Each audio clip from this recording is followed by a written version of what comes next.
Ensemble, vivons le bonheur d'Algérie. Ensemble, apprécions les couleurs d'Algérie. Le soleil, les merveilles du pays, un réveil de fraîcheur et de vie. Ensemble, vivons un moment de nostalgie. Bonjour, bonjour, et bien sûr, nous vous promettons ce matin beaucoup de couleurs et de la diversité, de la richesse artistique, notamment dans notre édition de Bonjour d'Algérie. Merci à ceux qui viennent de nous rejoindre. J'espère que vous passerez en notre compagnie un bon début de journée. Donc, agréable journée à tous et merci d'être là. Donc, je le disais, une coloration artistique à cette édition de Bonjour d'Algérie, puisque nous irons à Koléa pour parler tout d'abord du festival, 7e édition du festival national du monologue, avec des invités, donc ambassadeurs de cette ville de Tipaza. Et puis nous aurons aussi l'occasion de retrouver notre chroniqueuse Monia Faït qui viendra un petit peu défricher nos archives. Cette fois-ci, vraiment pour le bonheur de ses fans, nous allons redécouvrir le parcours de Haj Abdelrahman alias l'inspecteur Taharewi. Ce mois d'octobre aura marqué sa naissance et aussi sa disparition. Donc il fallait bien évoquer ce grand homme du théâtre et de la télévision ainsi que du cinéma algérien. Donc aujourd'hui dans Bonjour d'Algérie, nous aurons aussi l'occasion de découvrir pour certains ou redécouvrir le talent de celui qui va sur les pas des griots et des gouelles avec vraiment une touche novatrice. Il s'agit du conteur Faisal Belattar. Et puis bien sûr Faisal Belattar s'inspire beaucoup de l'héritage africain et nous aurons aussi l'occasion de parler de cette Afrique à travers justement la présence d'une jeune auteure étudiante actuellement en Algérie. Il s'agit de Hawa Berté qui viendra nous parler de développement personnel et de son ouvrage dédié à cet aspect de la vie en particulier. Donc merci encore une fois d'être là, mesdames, messieurs. J'imagine que vous attendez les nouvelles du ciel. C'est une vraiment coutume chez nous de vous offrir le bulletin météo tout en début d'émission et c'est tout de suite avec Amel Aribi.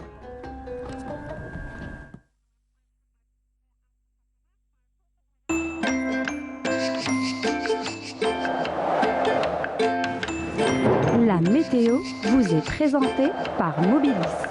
Mobilis, أينما كنتم. Bonjour Amel. Bonjour Nadia. Pourquoi vous riez? Quand vous me voyez, vous rigolez. Bon, c'est vrai que je fais beaucoup de bourdes. Oui, on me surnomme Gaston Lagaffe en coulisses. Aujourd'hui, non, il n'y a pas eu de ça va, j'ai été en douceur vers le studio. Exactement. Sans rien fracasser, sans rien faire tomber, effectivement. Dans les temps, c'est bon. Sinon, un chat dans la gorge quand même. Hein, voilà. C'est pas grave. Quand c'est pas moi, c'est les chats. Eh oui. Bienvenue Amel. Merci Nadia. Donc voilà, hier on a eu quelques ondées, on dit, quand c'est petit. Quelques gouttelettes, quelques gouttelettes le matin. Ouais, donc ouais. c'était autour des pluies, mais finalement c'était qu'une fausse alerte. Vraiment un passage rapide. Hein, Absolument, ouais, parce que bon, je pense que le soleil a repris ses doses. Il a repris le dessus. Alors, qu'en est-il de cette journée pour l'ensemble du pays, s'il vous plaît? Merci Radia. Bonjour à tous et bon réveil. Eh bien pour aujourd'hui, le ciel se montrera dégagé à partiellement voilé sur les régions de l'ouest et le centre. Par contre, à l'est, on aura des nuages bas assez denses en ce début de matinée qui peuvent donner quelques pluies orageuses. Puis une amélioration se fera sentir durant l'après-midi. La moitié sud, excepté quelques voiles sur les oasis. Ailleurs, eh bien, le soleil s'en donnera à cœur joie sur le sud-ouest, la Saoura, le Nord-Sahara, le Sahara central, l'extrême sud, le Ghatassili et le Sahara oriental.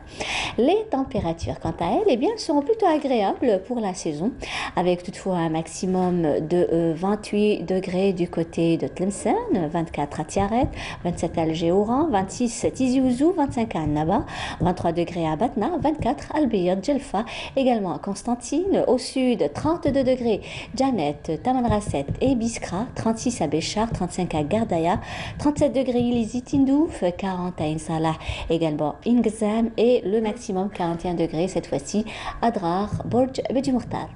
La mer aujourd'hui, eh bien, elle se montrera peu agitée sur pratiquement l'ensemble des régions côtières. avec des vents qui vont souffler entre 20 et 30 km/h sur les côtes centre et est de secteur est à nord-est et 10 à 20 km/h sur les côtes ouest de secteur nord-ouest. On va faire un petit tour cette fois-ci vers la partie nord de l'Afrique où le ciel restera peu nuageux à Rabat, mais plutôt ensoleillé au Caire, Tripoli, Laayoune occupé, Nouakchott, Niamey, N'Djamena, un temps couvert du côté de Tunis. Le mercure affichera 26 degrés à Rabat, 27 à Tunis, 33 à Tripoli, 23 à Laayoune occupé, 37 degrés à Nouakchott, 39 N'Djamena et le maximum cette fois-ci à Khartoum avec 41 degrés. Voilà, je vous retrouve tout à l'heure juste après le journal télévisé de midi et d'ici là, très très bonne matinée.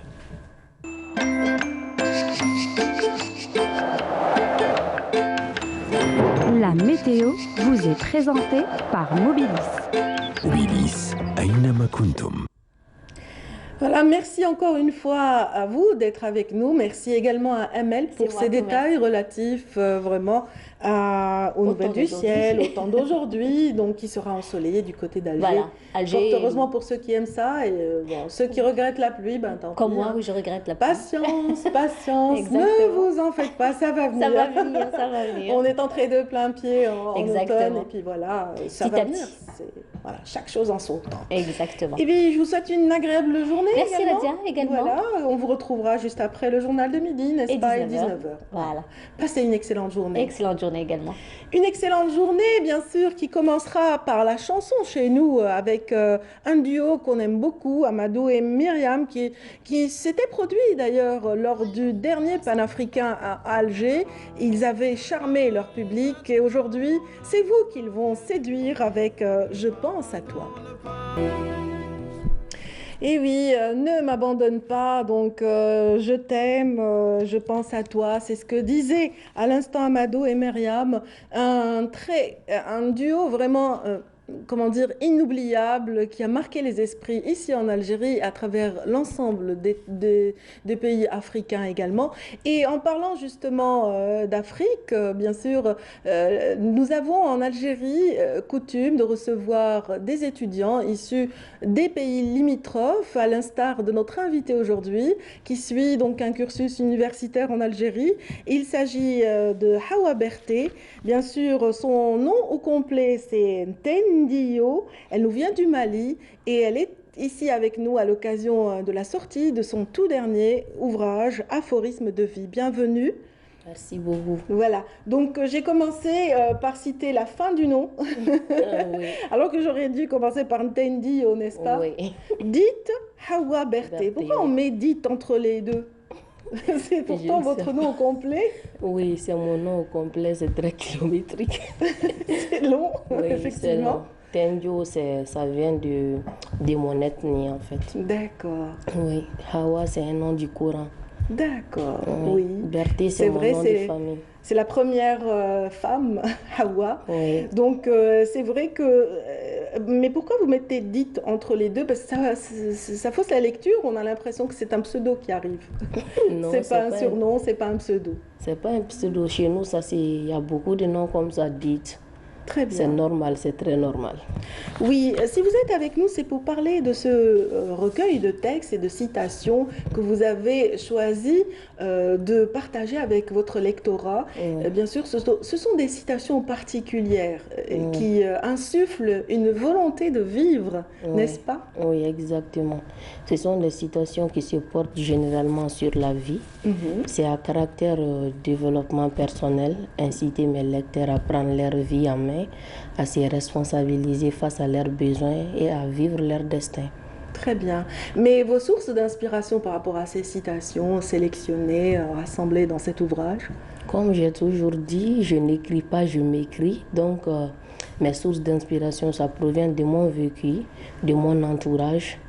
On ne peut pas créer vraiment quelque chose qui n'existe pas. On s'inspire de son environnement, on s'inspire de l'entourage, on s'inspire du vécu, de la situation des autres et de l'expérience des autres, de notre propre expérience, pour sortir de nous quelque chose qui est beau.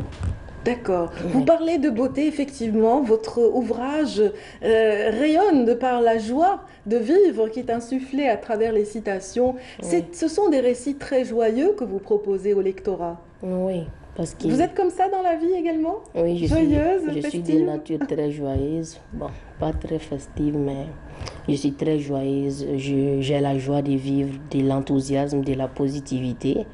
Et je pense qu'il faut vivre parce qu'on en a qu'une seule vie, hein. Une seule vie, et cette vie, il faut la vivre pleinement, sans se soucier, vous dites dans vos citations, sans trop se soucier du futur, sans trop regarder en arrière, profiter de l'instant présent et voilà, croire en soi, en ses rêves. Oui, se soucier du futur, c'est quoi? C'est de travailler dans le présent, c'est de faire des actions Oui. qui vont faire que tu vas mériter un futur radieux. Sinon, c'est pas se soucier, c'est donner du stress. Oui. Et pour le passé, il faut se désabonner tout en conservant jalousement ses leçons tirées. C'est un peu comme ça. C'est bien le terme de se désabonner.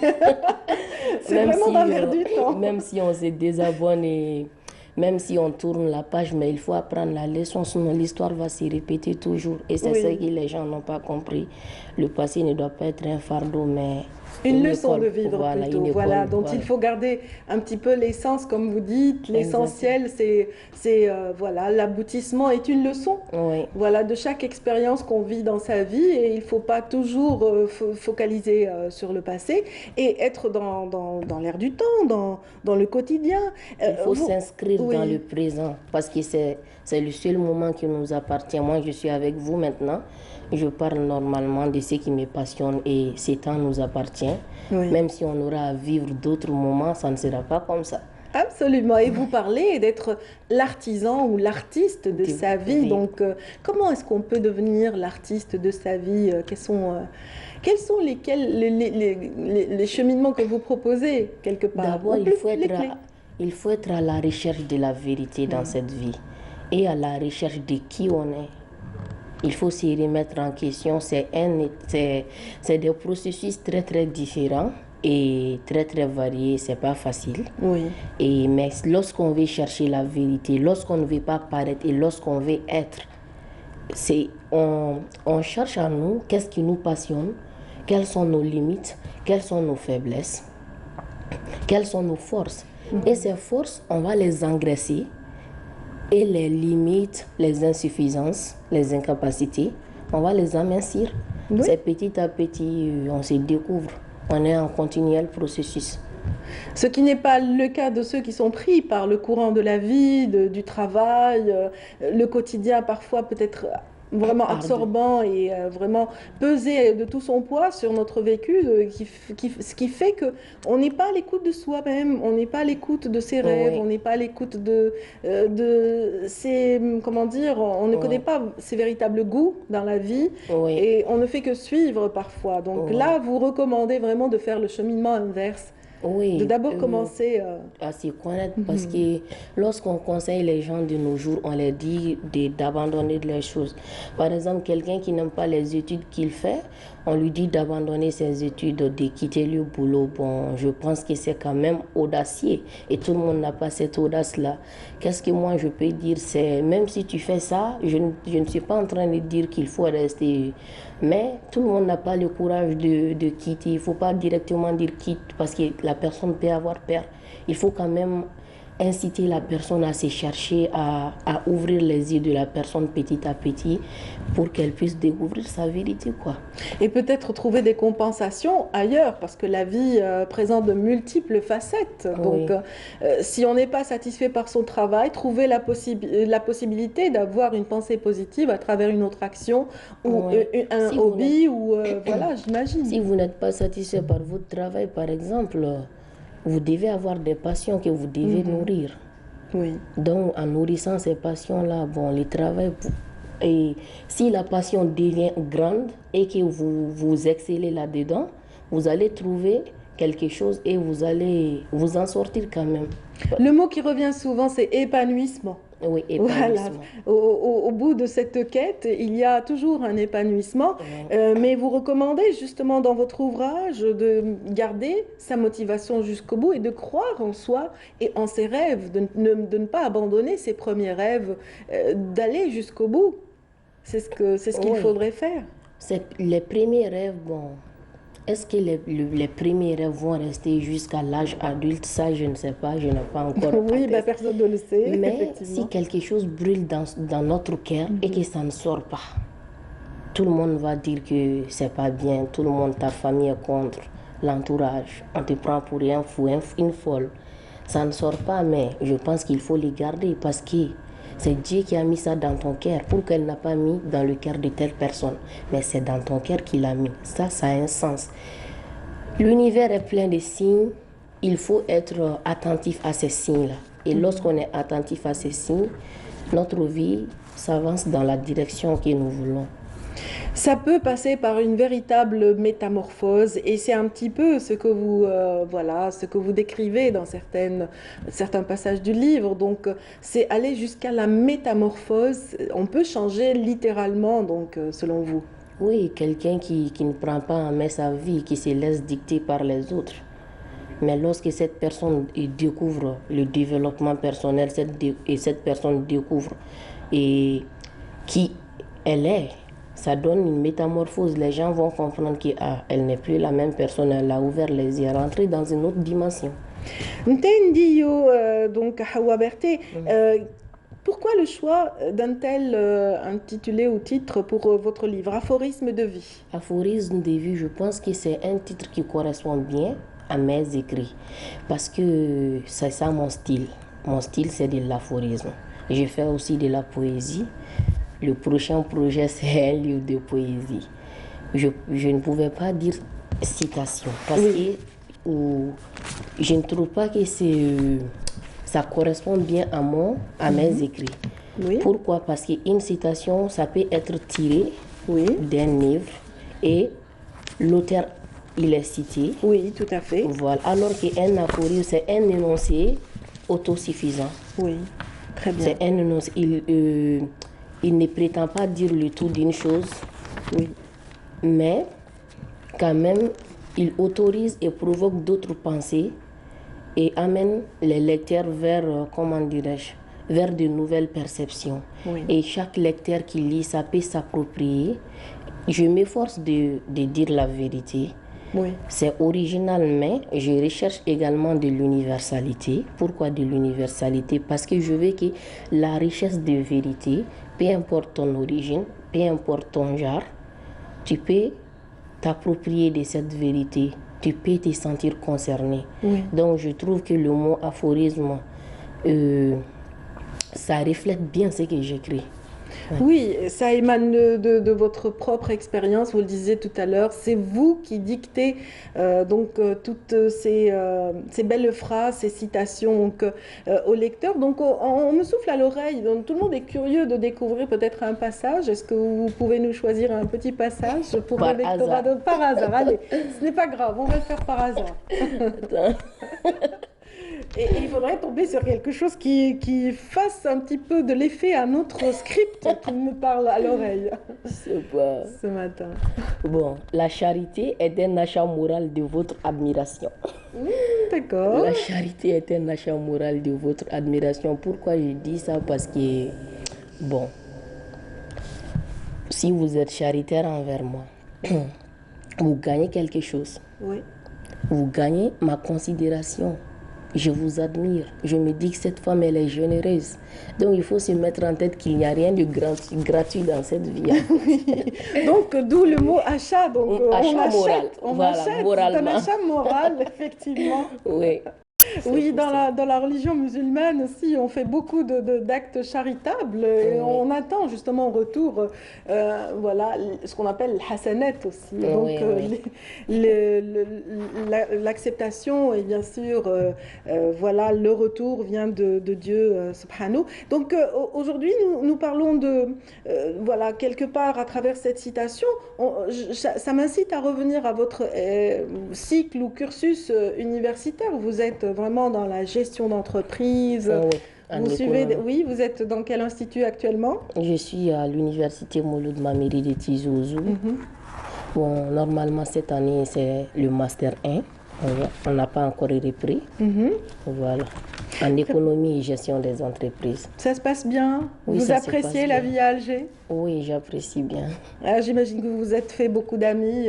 Oui, j'ai beaucoup d'amis, ça va, je suis bien intégrée. Et en parlant justement de vos amis, de votre entourage, vous arrivez à les influencer implicitement, sans Oui. faire le coach, parce que vous avez bénéficié de formations justement dans ce sens, dans le sens du Oui. développement personnel. Oui, lorsque je suis venue ici, j'ai commencé à me former.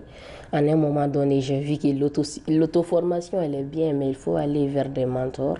Et voilà. Donc, je me suis beaucoup formée. J'ai 2 mentors. Et en Voilà, ce qui sait, sens, demain vous serez le voilà. mentor de nombreuses En personnes. ce sens, je donne aussi des formations, des conférences en développement personnel. Et je fais aussi de la poésie lors des événements. Voilà, et beaucoup d'autres choses. Très bien. Ouais. Merci en tout cas d'avoir été avec nous, donc Hawa. Voilà, je vous souhaite vraiment tout le succès à ce nouvel opus. Voilà, on vous demande quand même une seconde lecture. Bon, voilà, je ne sais pas qui demande, mais oui. Moi, je vais vous demander, vous allez lire. Je Voilà. vais Ils vont le lire. je vais Allez, on va se l'expliquer. le passer. On va Je se vais le l'expliquer. passer. Ou alors je lis moi-même, allez. Oui, je On vais était sur la l'expliquer. charité, là on va... N'importe laquelle, hein, c'est Voilà. de moi, donc. On ne donne la clé de notre cœur qu'à celui qui s'intéresse réellement à notre être. Voilà. Ah, les histoires de Les cœur. histoires de cœur, c'est très compliqué. Oui, parce qu'on ne peut pas aimer celui qui ne s'intéresse pas à nous de manière intrinsèque. Oui, Il faut que la personne connaisse qui nous sommes réellement au fond de nous, quelles sont nos passions, nos hobbies et qu'est-ce que nous voulons être, comment il peut nous aider en ce sens et comment nous aussi on peut l'aider. Mais lorsque tu veux entrer dans le cœur d'une personne, mais tu ne parles que de la généralité, tu ne te démarques pas. oui. Et voilà, c'est comme tu es avec quelqu'un, mais tu te sens seul. Alors que qu'est-ce qui fait ça? Peut-être la personne ne t'aime pas vraiment pour toi. Oui. Et tu as un compagnon de solitude. Alors on n'a pas à proposer à l'autre d'être un compagnon de solitude, mais un partenaire d'échange, de découverte mutuelle. Absolument. Voilà, de partage également. Très bien. Donc si notre identité ne se reflète pas dans ses actes à lui et dans ses yeux et ses regards Oui. et autres actions, donc inutile de donner les petites clés. D'accord, Oui, on on se ne les peut garde pas à nous. donner. La personne ne s'intéresse Très pas bien. vraiment à notre propre Oui, être, oui. à notre âme, aller au-delà du physique, de tout ce qu'on est derrière les écrans et tout, savoir qui on est réellement. Merci infiniment, ça fait passionnant de vous recevoir ce matin, Taindio dit Hawa Berté. Donc votre ouvrage est disponible en Algérie et au Mali Oui. actuellement, donc Oui. Aphorisme de vie. Voilà, il est préfacé par l'ambassadeur du Mali en Algérie, il est édité donc par Les maisons des les Lyrico. maisons d'édition Lyrico, donc qui sont gérées par voilà. Oui.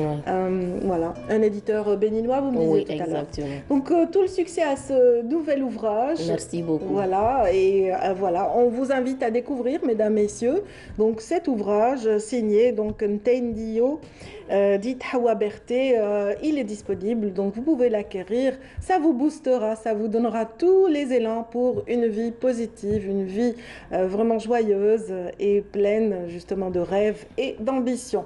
Donc dans un tout petit moment, notre édition d'aujourd'hui se poursuivra juste après ceci, mesdames, messieurs.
ceux qui viennent de nous rejoindre aujourd'hui, merci d'être là. Donc tout de suite, pour cette séquence de la matinale, nous allons mettre le cap sur Qli'a, qui fait partie de la wilaya de Tipaza et qui a abrité jusqu'à la fin du mois de septembre la 7e édition du Festival national du monologue. Aujourd'hui, nous allons développer tous les détails relatifs à cette nouvelle édition du festival avec nos invités, en l'occurrence Ferrahi Hadda. Bienvenue, vous êtes chargé de la communication pour la Maison de la Culture de Qli'a. Bienvenue. Merci, je remercie pour l'invitation. Ah bah, tout le plaisir est pour nous. Vous ne soyez pas intimidés par les caméras. Pensez à me répondre et point, c'est tout. Bienvenue encore à vous et puis également à un habitué justement de la Maison de la Culture de Qli'a, la Maison de la Culture Ahmed de Oroua. Il s'agit de Youssef Gendouz qui est aussi un fidèle au festival. Oui, enchanté. Moi, Youssef Gendouz, acteur de théâtre. أنا شاركت في الافتتاح تاع الأيام الوطنية للمونولوج الطبعة السابعة بمونولوج تحت عنوان المقنينزين للكاتب المسرحي يوسف تعوينت. Très bien, donc il faut commencer par étapes. On va parler de cette édition. Elle a pour particularité de cet hommage que vous avez rendu à Hossein Taïleb, n'est-ce pas? Donc Allah yarhamou, il s'est éteint à l'âge de 50 ans, donc des suites des complications de son atteinte par le virus, donc le Covid-19, c'était l'été dernier. Et vous avez donc dédié cette édition du festival à cet homme de théâtre et à ce scénariste émérite. حسين طيلب ربي يرحمه كان كاتب مسرحي وإحنا درنا له هذه الطبعة هذه درناها تخليدا لروح حسين طيلب ندعو له بالرحمة إن شاء الله. كانت تخليد لروح حسين طيلب. في يوم الافتتاح عرضنا روبورتاج عن حياة حسين طيلب، درنا تكريم للعائلة تاعو، كذلك سمينا قاعة العروض دار الثقافة باسم حسين طيلب. Très bien, donc notre invité disait que l'hommage avait compris entre autres la diffusion d'un reportage ou d'un portrait de l'artiste Hossein Taïleb, et effectivement ils ont aussi reçu la famille du défunt Allah yarhamou et aussi baptisé une des salles de spectacle de cette maison de la culture à son nom, donc voilà, au nom de Hossein Taïleb. On rappelle un petit peu qu'il a un riche palmarès dans le domaine du 4e art.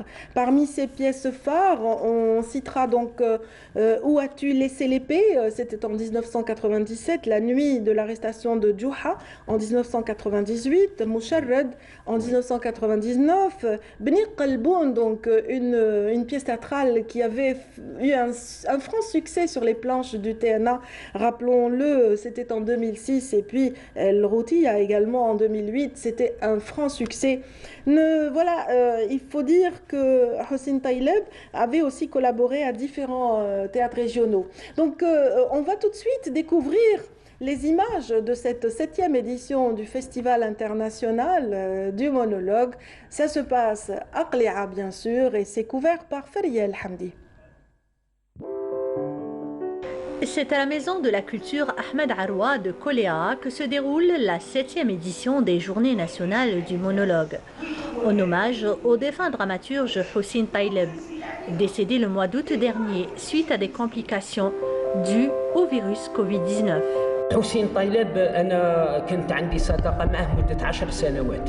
حسين طيلب نقول لك هو مدرسة بحد ذاته، هو مكتبة متنقلة من الثقافة والإعلام والإبداع. لما كنت نتلاقى وأنا وياه ونسقهوى كنكون زعفان معاه نرتاح. يقول لي يا ودي بالعقل ما تتقلقش، هذا وين بديت، لازم تتكافح تناضل باش توصل. عنده أكثر من حوالي 26 سنة هو يشتغل هنا في مديرية الثقافة تيبازا، وفي نفس الوقت هو مسرحي وفنان يعني وخفيف الظل وعنده مرح، روحه طيبة، يحتك يعني فاسيلمون، يحتك بالآخرين، يعني ما عندوش بروتوكولات مع الناس، بالعكس الناس كلها تحبه. على هذاك يما هربت وما قدرتش تعيش معاه. Une pléiade d'artistes et comédiens de différentes wilayas du pays sont présents.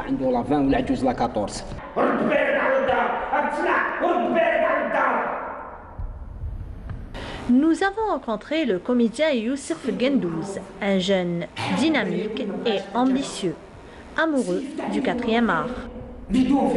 المسرح هو دواء كنت لو كان ما نكونش على خشبة المسرح نتقلق نمرض لازم نطلع على خشبة المسرح لأنه خلاص الممثل المسرحي يوسف قندوز ولا مدمن على المسرح سيبون لو كان ما يكونش في حياتي ما يوسف قندوز ما كاش بكل صراحة.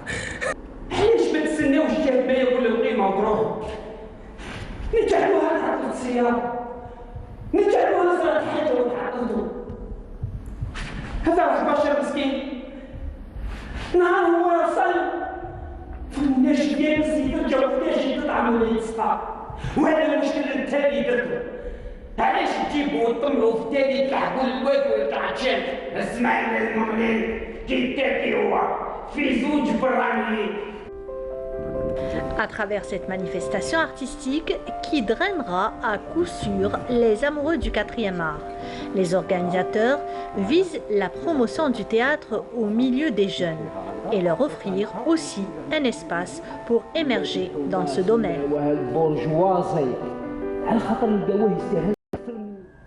Voilà, cette 7e édition du Festival national du monologue a drainé de nombreux artistes, des figures connues et d'autres moins connues, n'est-ce pas, notre invité donc Ferrahi Hadad.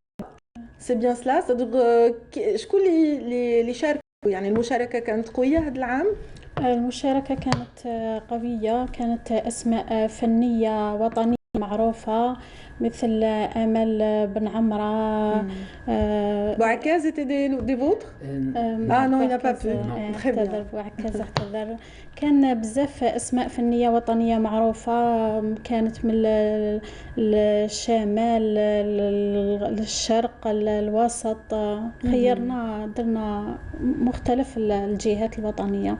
كانت أسماء فنية معروفة. كان في تنافس؟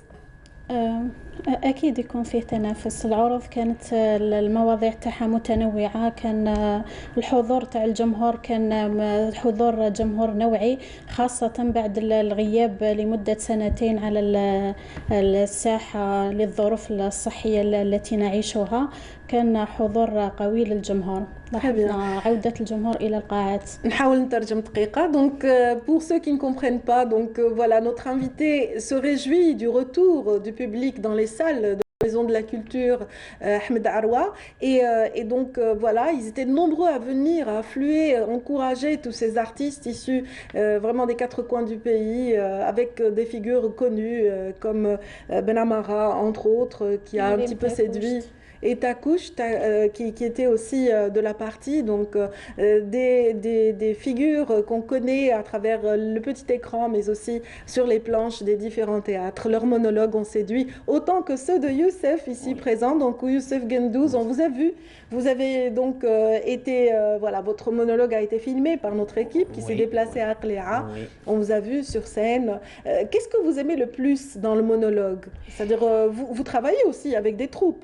Bien sûr. Voilà. Mais quand vous êtes seul sur la scène, comment vous vous sentez? شوفي هي الطبعة السابعة أجمل طبعة في هذا العام، شاركوا فيها عدة فنانين معروفين منهم عيسى شواط، محفوظ الهاني، أمل بن عمرة، ريم تاكشوت.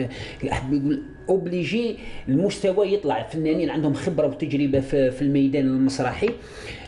والحاجه المليحه انه درنا هذه الطبعه انه تخليدا لروح الفقيد حسين طيلب، لانه هو بكل صراحه مدرسه ومكتبه متنقله في الاخلاق العاليه والفن.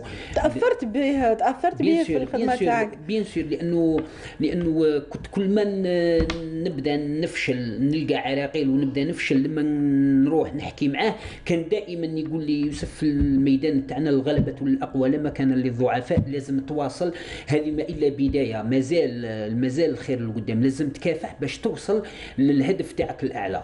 والمونولوج هذا هو من إخراج وكتابة يوسف تعوينت المعروف. Oui, vous avez aussi ramené un livre concernant يوسف تاويت اللي صدور كتاب البس عقلك، اللي محتوى الكتاب يحكي قرص الموضوع على الانسان وين كيحب يروح للايجابي يروح، كيحب يروح للسلبي يروح، وخير له العنوان البس عقلك. Très bien. Donc notre invité ici présent nous présente un peu son projet. Son monologue s'est inspiré de l'œuvre de Tawint Youssef, donc Enfile ta cervelle. C'est aussi vraiment, comment dire, c'est une œuvre qui apporte des indices pour le cheminement personnel entre positivité et négativité, donc le choix entre le bien et le mal, le choix qu'on fait dans la vie. Et il se réjouit aussi de la présence de nombreux artistes venus soutenir les amateurs. Ils étaient là pour relever le niveau de cette 7e édition. Donc on vous remercie donc d'être avec nous. Voilà, et aussi c'était un beau témoignage à l'égard de Hossein Taïleb, qui a été un peu son mentor, qui lui a insufflé cette volonté de continuité lorsqu'il se décourageait et qu'il y avait des problèmes et des soucis, bien sûr, sur scène. Rappelons aussi, donc, par rapport à Hossein Taïleb, je voulais aussi rappeler qu'il avait écrit différents sitcoms, des scénarios, par exemple de la saison 4 de Djouha, le feuilleton vraiment phare de la télévision algérienne, coécrit par Ahmed Rezzaq en 2006. Il a aussi mis au point les scénarios pour Roh Baqlek, Belaqel plutôt, et puis Riht el Bled, et puis Mani Louisa, qui a séduit le public. Rappelons-le, le petit écran a vibré avec cette œuvre donc d'une grande qualité. Bien sûr, voilà, il a été parmi les jurys des festivals nationaux, et puis il est aussi dans les différentes manifestations liées au théâtre, n'est-ce pas? Que pouvez-vous rajouter par rapport à cette 7e édition? Cette manifestation s'inscrit dans le programme propre de votre maison de la culture, donc c'est un peu le cachet de Qli'a. Oui, الجمهور تاع قليعة ولا جمهور تيفازا وما جاورها هو جمهور متذوق للفن. ننظموا هذه الطبعات وطبعات أخرى، الأغنية الشعبي اللي راح تجوز في الأيام القادمة، الفيلم القصير. هذه الطبعات تاع المونولوج كانت متواصلة، انقطعت لمدة 2 ثم رجعنا باش نعاودوا بقوة. Très bien, donc Ferrahi Hadda, secrétaire général plutôt chargé de la communication pour la Maison de la Culture de Qli'a, nous dit que c'est vrai que la pièce maîtresse du programme de cette institution culturelle de Qli'a, et que d'autres événements attendent le public, notamment un événement consacré à l'Andalou, mais aussi au cinéma, c'est ça? Le film al-Qasir, c'est-à-dire le court-métrage. Il y a un festival aussi du court-métrage au mois de décembre. Voilà, on aura l'occasion peut-être de découvrir avec nos équipes et nos invités dans le futur. أغنية شعبي في أغنية شعبي, non pas l'andalou, mais Chabi, voilà. Donc c'était Chabi. شعبي في أكتوبر 14. Le 14 octobre, donc un rendez-vous exclusivement consacré au Chabi, donc à partir du 17 du mois d'octobre prochainement. Donc si vous êtes du côté de Tipaza ou de Qli'a, n'hésitez pas à faire le déplacement et à profiter de ces manifestations. Ce fut un plaisir de vous recevoir. Merci. Donc longue vie, je dirais, au festival. Encore plus de succès pour vous, Youssef. Et on espère vous voir peut-être à Alger sur les planches du TNA ou ailleurs avec ce monologue à la carte. Inch'Allah يكون دورات تاع عدة ولايات بالمقنين الزين إن شاء الله. نتمناو باش لازم هذا الاعمال هذو المسرحيه نتمنوا انه الكثره نروحوا بهم المناطق تاع الصحراء وكاع اللي محتاجين لهذا الامور هما فماتيك. المقنين الزين هذا ان شاء الله يكون الخير بدايه جيده. On souhaite en tout cas un bon envoi le Maqnin Zin. Voilà, Maqnin Zin, bien sûr, c'est le chardonneret. Et donc on lui souhaite un bon envol. Il souhaite vraiment séduire aussi le public du sud algérien. C'est tout le bal qu'on vous souhaite, Inch'Allah. Donc merci encore d'avoir été avec nous, Youssef Gendouz. Merci à Ferrahi Hadda.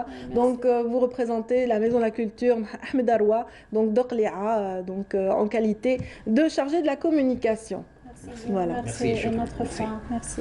On continue de parler de théâtre, de cinéma et de télévision, cette fois-ci à travers un hommage que rendra tout de suite, et vraiment tout de suite, notre collègue qui est en coulisses et qui arrive, Monia Faït, va nous permettre d'aller sur les pas ou le parcours d'une personnalité emblématique du cinéma algérien, Hadj Abdelrahman, alias l'inspecteur Tahar. On plante le décor tout de suite avec ce générique des vacances de l'inspecteur Tahar.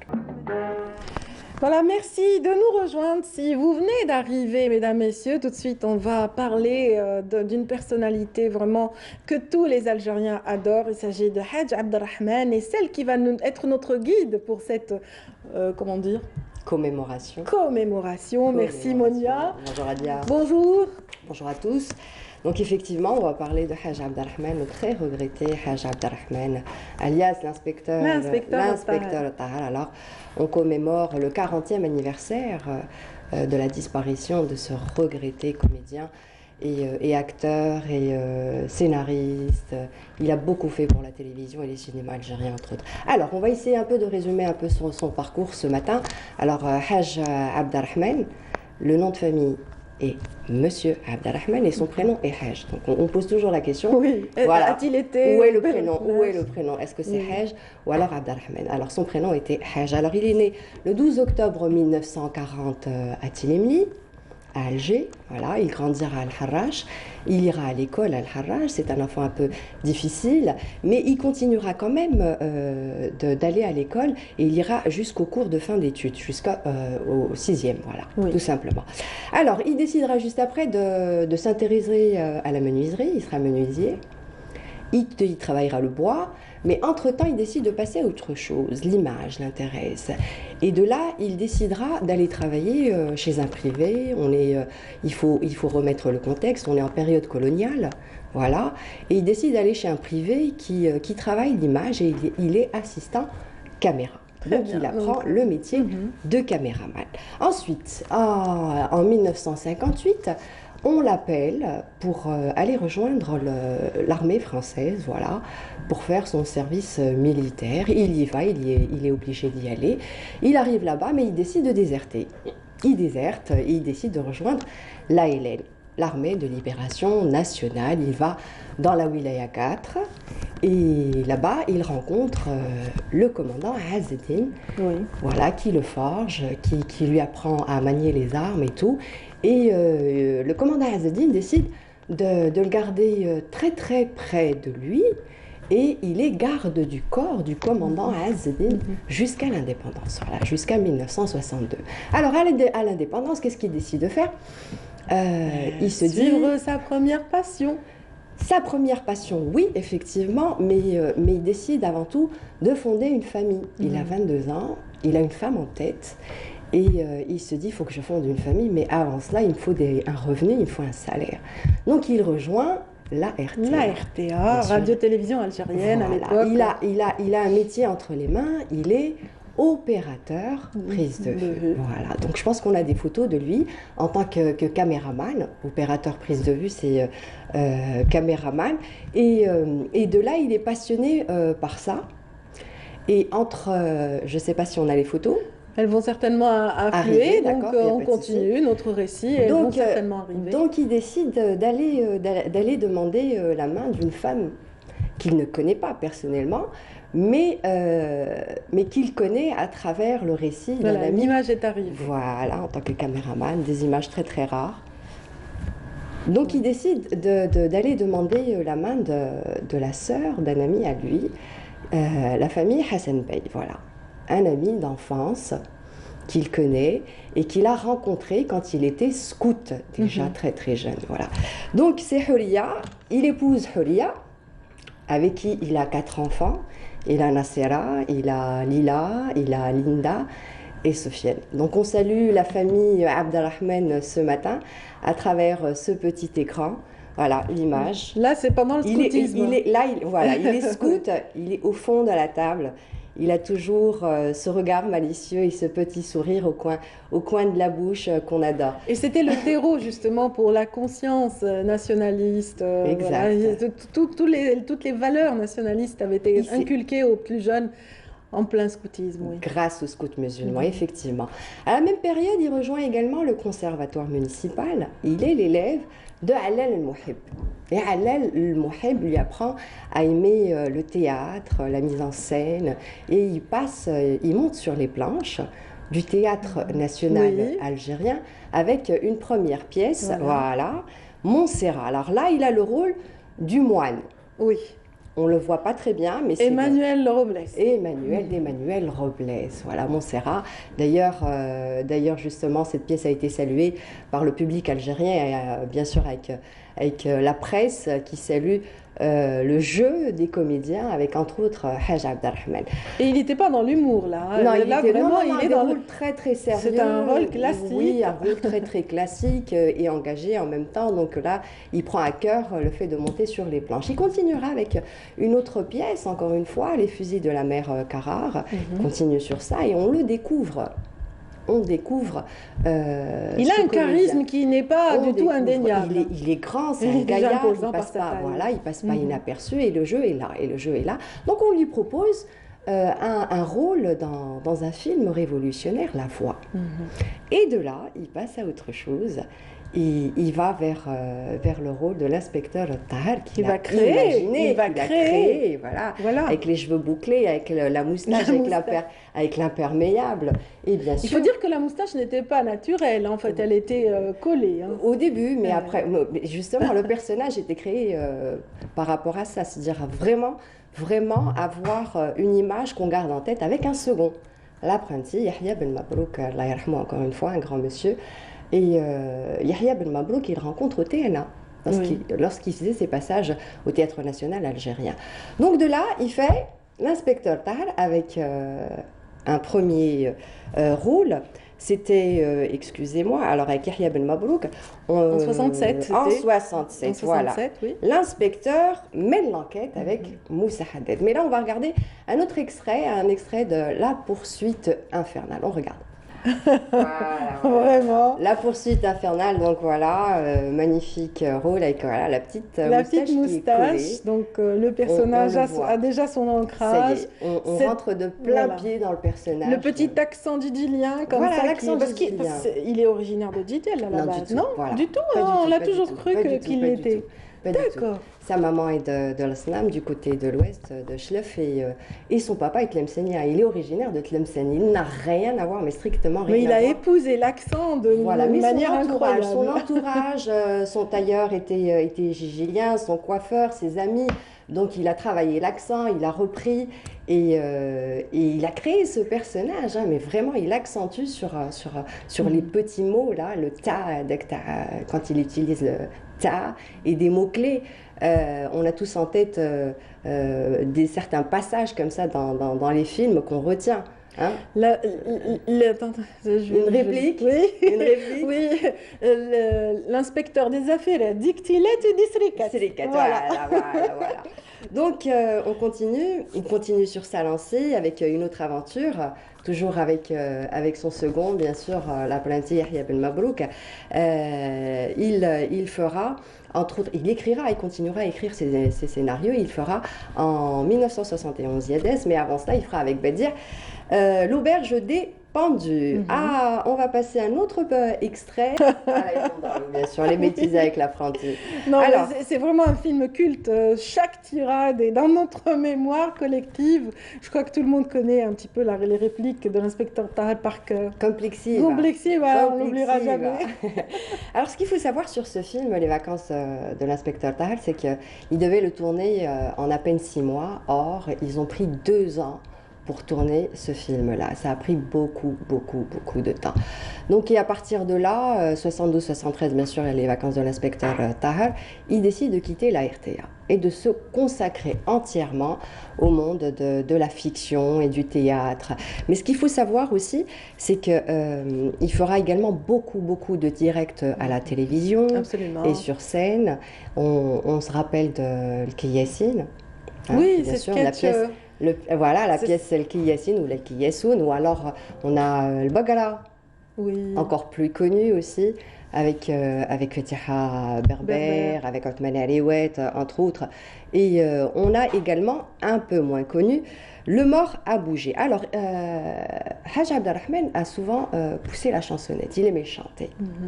Encore une fois, il révélait ce talent-là. Donc je pense qu'on va regarder des extraits et on revient.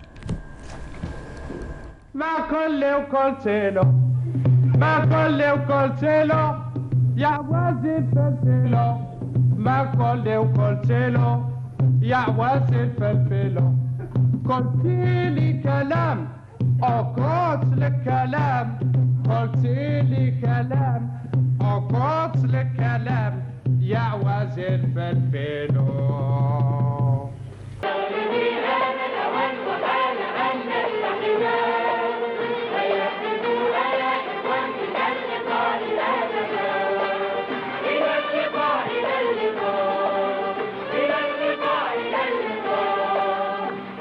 حديقتي أنا الأوان وحان أن نفترقا يا مغربي أنا الأوان وحان أن نفترقا هيا تفوا هيا إخوان إلى اللقاء إلى اللقاء حديقتي أنا الأوان وحان أن نفترقا يا مغربي أنا الأوان وحان أن نفترقا هيا تفوا هيا إخوان إلى اللقاء إلى اللقاء حديقتي أنا الأوان وحان أن نفترقا إلى اللقاء إلى اللقاء. Voilà, c'était الحديقة الساحرة, bien sûr.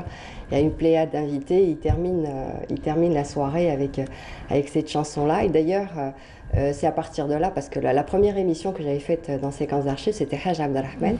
Et j'avais gardé ça, il a liqa. Donc à chaque fois que je terminais mon émission Séquence d'archives, je disais il a liqa. Encore une fois en hommage à Haj Abdelrahman. Alors il y a aussi la chanson Al-Bagasha avec Abdelghani Mehdaoui. Et là, vraiment, là c'est la fin de l'inspecteur Tahar, puisque juste après, on ne verra plus d'aventure de l'inspecteur Tahar.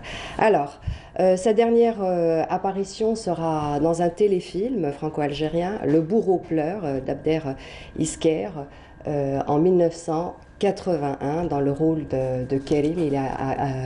Il donne la réplique à Ahmed Joubi, à l'Arbi Zekel et à d'autres comédiens. Il s'éteindra malheureusement. Il nous quittera brusquement un 4 octobre 1981, la même année, voilà, où il tourne.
جحر ثعبان أسود.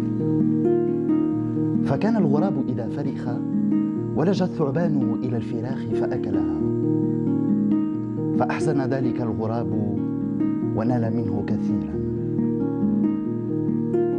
فذهب الغراب إلى صديق له من بني آوى يستشيره في أمر، فقال له: لقد جئتك لأستشيرك في أمر قد عزمت أن أفعله. فقال ابن آوى: ما هو؟ فقال الغراب: إني عزمت أن أذهب إلى جحر الثعبان فإذا نام أنقر عيناه فأفقأهما لعلني أستريح منه.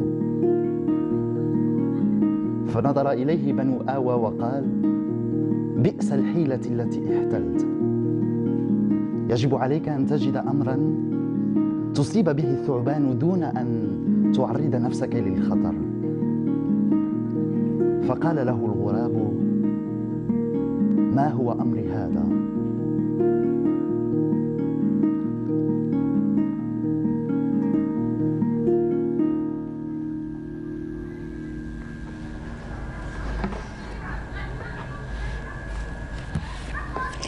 Voilà, c'était là Faisal Attar qui déclamait donc ses proses avec son instrument favori, le kamlé, donc ngomi. Donc il excelle avec cet instrument. Il est aussi un conteur novateur dans la narration musicale. Il va nous rejoindre tout de suite. On va le prier de venir jusque nous ici. Bienvenue à Faisal Attar, donc ce conteur, je disais, novateur dans le domaine de la narration musicale. Son œuvre ou ses œuvres multiples, ses projets qu'il développe au gré des ans sont un croisement de pratiques artistiques alliant à la fois l'oralité, la musique, l'interprétation et puis également l'interaction avec le public et le chant également. Est-ce que c'est bien cela, Faisal? Exactement, bonjour. Bienvenue dans Bonjour d'Algérie aujourd'hui. Merci et merci pour l'invitation. Je suis très honoré d'être là parmi vous. Tout l'honneur est pour nous, pour notre équipe qui vraiment apprécie en général les expressions artistiques. La vôtre présente une singularité, c'est une expérience unique et qui vous a valu tout récemment d'ailleurs une consécration aux Émirats arabes. Vous revenez à peine de Dubaï, n'est-ce pas? Exactement, de Sharika plus exactement. Oui. Bah, là où il y a eu... Oui, Sharika c'est à côté de Dubaï, donc c'est vraiment l'état limitrophe. Voilà. Oui, exactement. Au fait, c'était à l'occasion de la 21e édition du festival et de la rencontre de Arraoui. Arraoui qui veut dire auteur... conteur aussi. Conteur, sophiste ou tout ce qu'on veut. Donc, en marge de cette édition, il y a un prix, il y a une récompense, mais moi je considère que c'est une reconnaissance plus qu'autre chose. Oui. Donc j'ai eu l'occasion et le plaisir de représenter l'Algérie et de représenter Faisal Attar aussi et ma compagnie qui s'appelle De la parole jaillit la lumière. Oui. Donc j'ai eu l'occasion de faire l'ouverture de ce festival et vers la fin... Voilà. Il a une particularité ce festival, il a été consacré justement au récit animalier, voilà, un petit peu une... Au fait, le thème de cette édition, c'était le récit animalier, donc il y avait Ibn al-Muqaffa, la pièce maîtresse de la littérature arabe, Khalil Awadimna, qui était à l'honneur, mais moi j'ai essayé de combiner deux œuvres, deux auteurs, deux époques différentes, mais ils viennent à peu près de la même contrée.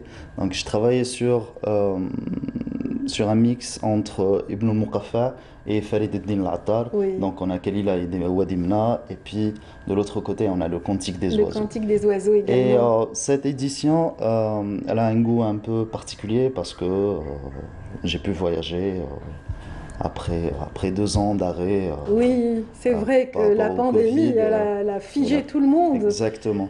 C'est bien l'échange. Et puis vous avez réussi, donc, par ce déplacement donc, aux Émirats arabes, à découvrir un nouveau public, à conquérir un public, puisqu'ils ont été séduits, bien que ce ne soit pas vraiment votre langue de prédilection. Vous vous exprimez en général en français. Vos textes, vos proses sont édités d'abord en langue française. Exactement. Et, voilà. En fait, j'ai eu l'occasion de partir en 2019, là où j'ai rencontré le docteur Abdelaziz Msallam, qui est le directeur de l'Institut de Sharjah de l'héritage.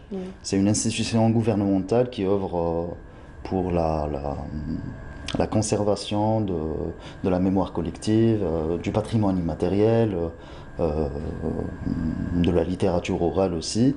Et j'avais fait un tout petit essai en arabe, il m'a encouragé, il m'a dit ben, il faut vraiment s'intéresser à ça. Oui. Et peut-être les éditions prochaines, vous serez parmi nous pour un récit uniquement en arabe. Oui. Donc, et puis, dans cette zone, c'est pas vraiment francophone, c'est anglophone. Donc, je me suis dit, bon, j'ai quand même ma langue maternelle, on va l'exploiter. Exactement, on va exploiter, on va essayer d'apporter une amélioration, travailler, bosser. Et puis, en somme, un bon résultat. Un franc succès, justement, avec... On avait tout à l'heure eu le droit à un petit extrait donc, de la fable du renard et du corbeau, donc, qui était très intéressant, qui est dans la mémoire collective universelle, qui a été reprise d'ailleurs par La Fontaine, de Jean de La Fontaine par la suite. Oui. Voilà. Exactement. Donc, c'est très bien, bravo, etc. Mais je voulais dire que ce n'est pas votre premier texte en arabe. Vous avez aussi commis un autre texte il y a quelques mois, ici même, en Algérie. Oui, il y a quelques mois, j'ai bossé pendant 6 mois ou quelque chose comme ça sur un sujet très très très particulier qui concerne tous les Algériens et qui a une dimension universelle. Oui. Donc la parallèle de la route de la soie qui est la route du sel et de l'or en Algérie, cette route commerciale qui a fait la renommée et la gloire de la ville de Tlemcen et d'une famille, la famille des Makarri, qui a instauré, si on veut, l'idée de la multinationale. À cette époque-là, on est en 1700 et il y a un groupe de frères qui monte une entreprise avec un bureau à Tlemcen, un autre à Sidi El Massa au Maroc et puis au Mali. C'est des fondoks. Oui. Donc, et ils ont tracé ce chemin pour qu'après Ibn Battuta, le Bekri, parle. Il y a Ibn Battuta qui dit entreprends la route du sel, tu t'enrichiras toute ta vie. Oui, c'est vrai. Donc, j'ai eu l'occasion, la proposition de Zinedine Safaj. C'était la monnaie d'échange à l'époque, le sel. Exactement. Voilà. C'était plus qu'une monnaie parce que on échangeait du sel contre son pesant en or. Tout à fait. Et ça, c'est quand même incroyable. Donc, l'occasion s'est présentée. J'ai eu la commande de travailler sur des textes d'accompagnement. Puis après, on a pu développer l'histoire du récit. Et ensuite, c'était devenu un spectacle. C'est à l'occasion d'une exposition qui aura lieu à Tlemcen. Et puis après, elle va voyager à Valence. Ensuite, on essaye de voir avec l'Afrique de l'Ouest maintenant pour que l'exposition fait le Mali, Burkina Faso, Niger, pourquoi pas, parce que ça se passe au Mali et le Niger. C'est une belle transition pour moi pour dire que vous vous inspirez justement de ces anciens griots africains, de ces gouels, de toute cette tradition et cet héritage oral et immatériel, donc pour avoir vos propres propositions, parce que vous renouvelez ce répertoire connu, peut-être repris maintes fois, et vous innovez, vous apportez quand même votre touche personnelle à cet art particulier, cet art, on dira ancestral, mais avec vous, ça prend une autre tournure parce qu'on est dans un art nouveau qui utilise d'autres codes et d'autres instruments. Oui, je suis totalement d'accord. Maintenant, le conte est considéré comme étant un art de la scène à part entière. C'est un art de la parole. C'est vrai que les racines de cet art, j'irais même... Bon, j'ai pas la prétention de dire que c'est la première forme artistique de toute l'humanité, parce que si on veut, l'être humain, son premier besoin, c'était de parler, c'était de dire. Et le conte Et le conteur, il est là pour dire et renouveler, que ce soit le monde ou le quotidien, qui n'est pas morcelé par les murs domestiques. Donc, moi, je travaille, oui, sur le renouveau du conte, d'apporter, d'enrichir, de trouver de nouveaux mécanismes pour imposer, parce que c'est quand même un combat aussi, hein, pour le conte qui est quelque part marginalisé. Il n'a pas toute la reconnaissance. Oui, pas toutes les lettres de sa noblesse. Artistique. Donc il n'est pas très reconnu. En Algérie, on commence vraiment à adopter l'idée, à se familiariser avec cet art. Et puis, moi, j'essaye de le pousser au-delà des frontières aussi, au-delà de l'Algérie. Qu'est-ce que vous insufflez de nouveau à cet art, justement? En fait, il y a l'écriture. Il y a les disciplines, il y a d'autres médiums artistiques qui arrivent. Le conte reste la colonne vertébrale de tout le spectacle, mais à côté, il y a du chant, il y a de la peinture, il y a de l'illustration, il y a de la danse, il y a plein d'autres médiums. Oui, très bien. Donc restez avec nous, Faisal Attal. Nous allons recevoir dans un tout petit instant un chroniqueur qui vient nous rejoindre pour nous donner l'actualité sportive et on reprendra cette discussion.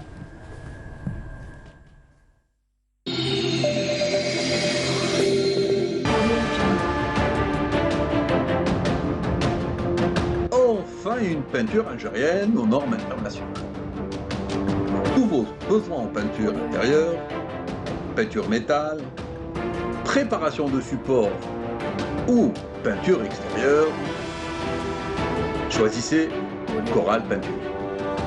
Coral Peinture, c'est les mains à faire.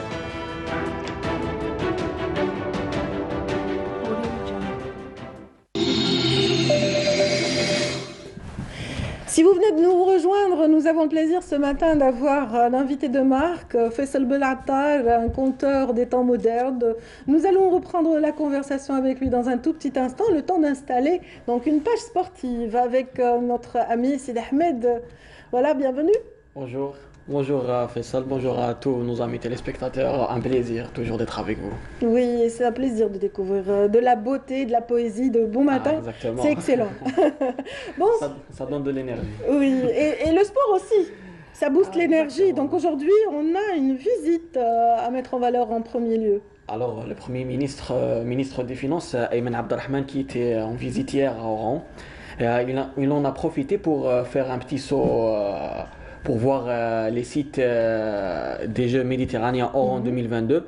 Il a aussi annoncé qu'un montant de 45 milliards de dinars a été alloué par les pouvoirs publics pour la réalisation des différents projets infrastructurels liés à l'organisation de ces Jeux. Le Premier ministre a précisé aussi que ce budget octroyé par les pouvoirs publics concerne pas moins de 35 opérations ayant trait à 8 secteurs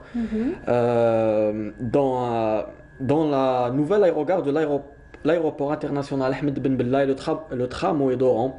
Il a aussi profité de cette occasion pour installer Aziz Darwaz en qualité de commissaire de la 19e édition de ces JM. Oui.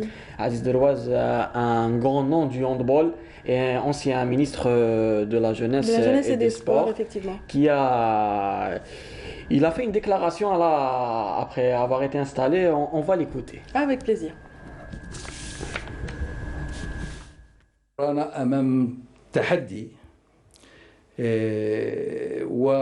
Nous sommes devant un défi et je reste optimiste quant à la réussite de cette manifestation sportive qui mettra en valeur les potentialités de l'Algérie et ses capacités à organiser des compétitions d'une plus grande envergure. Comme l'a indiqué le Premier ministre, elle sera également le point de départ d'une nouvelle stratégie et permettra à nos athlètes d'avoir une première phase de préparation des Jeux olympiques et paralympiques de 2024.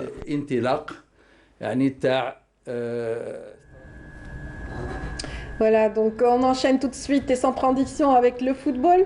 Le football et les deux matchs de l'équipe nationale face au Niger. Alors Jamal Belmadi a dévoilé sa liste. Plus de détails dans ce sujet de Sarah Derbal. Sans surprise, le sélectionneur national a retenu les habituels cadres dans sa liste des 25 joueurs retenus pour la double confrontation face au Niger les 8 et 12 octobre prochains dans le cadre des éliminatoires de la Coupe du Monde 2022. Une liste dans laquelle on trouve pratiquement tous les piliers de la sélection, y compris les blessés, Jamal Belhamri, Islam Slimani et Rami Ben Sebaini.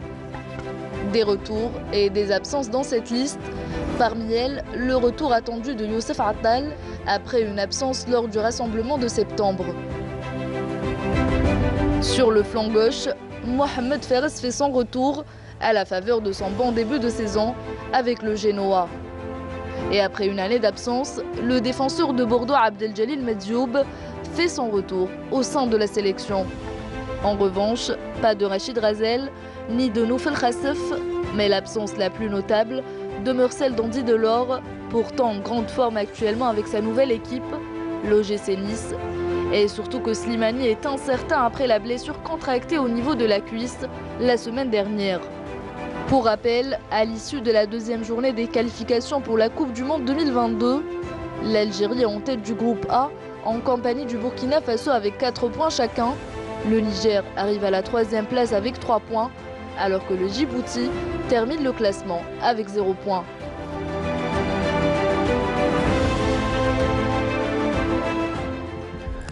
Alors, on précise que Adem Mounès, qui était dans la liste, s'est blessé. Il a été remplacé par Mohamed Amin Amoura et Ilan Kebal, les deux joueurs qui connaîtront leur première sélection. On souhaite un prompt rétablissement à nos athlètes et puis bonne chance et bon vent pour la suite justement des opérations concernant notre équipe nationale. Les Verts, allez-y, bon courage. Merci beaucoup à vous, donc Bouraïeb, Sid Ahmed, je vous souhaite une bonne journée. Merci à vous aussi. Voilà, vous continuerez certainement de suivre notre invité Faisal Belhattar à partir de la régie, certainement. Donc, voilà, on reprend le fil de notre conversation en espérant que vous ne l'ayez pas perdu. Non, pas du tout. Très bien. Je dirais que vous avez un autre sport favori, c'est de jongler avec le verbe, les mots, la musique. Donc, vous intégrez énormément d'instruments très subtils à vos projets. Donc là, c'est vrai que vous jouez de cet instrument qu'on peut peut-être présenter, mais dernièrement, vous avez vu, à l'occasion du festival international, le festival européen, donc 2021, donc vous étiez très présent lors de cette scène avec aussi un deuxième instrument, donc le Qanoun. Le Qanoun, exactement. C'était pas vous qui jouiez, bien sûr. Oui, bien évidemment. En fait, moi, je reste à l'harpe. Au fait, l'idée de jumeler deux instruments, parce qu'on essaye de tirer par les deux bouts, l'Orient et l'Afrique. Oui. Donc là, je suis sur l'harpe, une harpe africaine qui est traditionnelle, et puis Ludmila Linda Slayem qui joue avec moi sur une sitar orientale. Donc l'idée de départ, c'était d'essayer quelque chose ensemble. C'était à l'occasion d'une émission qui devait passer sur Canal Algérie le mois de Ramadan. Donc c'était la première rencontre avec Loud. Et tout de suite, le courant est passé et on a décidé ensemble de continuer de travailler sur d'autres projets. Donc arrive si on veut, le festival européen qui nous a donné l'occasion de revenir sur scène en Algérie après une longue absence. Donc on a joué pratiquement tous les soirs à présenter le pays qui était à l'honneur et de raconter, mais c'était pas à raconter. On avait présenté une autre forme du conte, mais c'était plutôt de présenter le pays, l'évoquer dans son espace. Mais c'est une belle manière, en tout cas, d'installer les choses et vraiment de recevoir ces hôtes, plutôt ces invités de l'Algérie à l'occasion de ce mois. En tout cas, un spectacle à Lima a eu un franc succès il y a quelques temps. J'aimerais qu'on termine sur ça. Ce travail fabuleux, donc en hommage à Marzahi, qui est un petit peu, dont vous êtes fan quelque part. Oui. On terminera avec quelques mots autour de ce projet en particulier. La personnalité algérienne qui m'a touché le plus, que je considère le plus, c'est pas un artiste, c'est pas...